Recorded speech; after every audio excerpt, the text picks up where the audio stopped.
நல்ல நண்பர்கள் உள்ள எவனும் வாழ்க்கையில் தோற்றுப் போக மாட்டான்.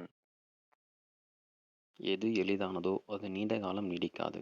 எது நீண்ட காலம் நீடிக்கின்றதோ அது எளிதானது கிடையாது. கோபம் என்பது முட்டாள்தனத்தில் தொடங்கி வருத்தத்தில் முடிகின்றது.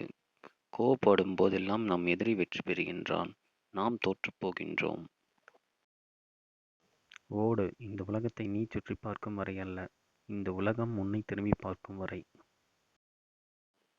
விதி 1000 கதவுகளை மூடினாலும் முயற்சி ஒரு ஜன்னலையாவது திறக்கும்.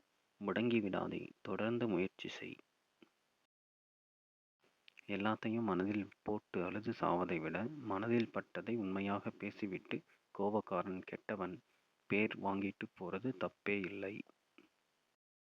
ஒரு கவனக்குறைவான வார்த்தை சர்ச்சையில் முடியும். ஒரு கடினமான வார்த்தை வாழ்க்கையை முறிக்கும். ஒரு கசப்பான வார்த்தை வெறுப்பை வளர்க்கும் என்பதை நினைவில் கொள்ளுங்கள். நாளையெல்லாம் நல்லபடியாக மாறிவிடும் என்று நினைப்பது நம்பிக்கை. மாறவில்லை என்றாலும் சமாளித்து விடலாம் என்பது தன்னம்பிக்கை.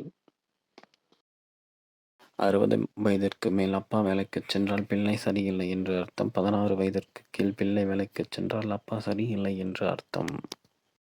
வலிகளை கடந்த வாழ்க்கையில்தான் சுவாரஸ்யம் ஒளிந்திருக்கும். இருவரால் மட்டுமே நம்மை நன்கு புரிந்து கொள்ள முடியும்.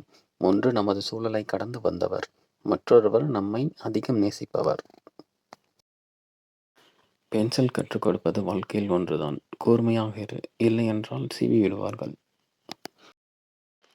மனதில் மறைத்து வைத்திருக்கும் நியாயமான கேள்விகள் எல்லாம் மறைக்காமல் கேட்டுவிட்டால் மருந்துக்கு கூட ஒரு உறவுகள் கூட நிலைக்காது.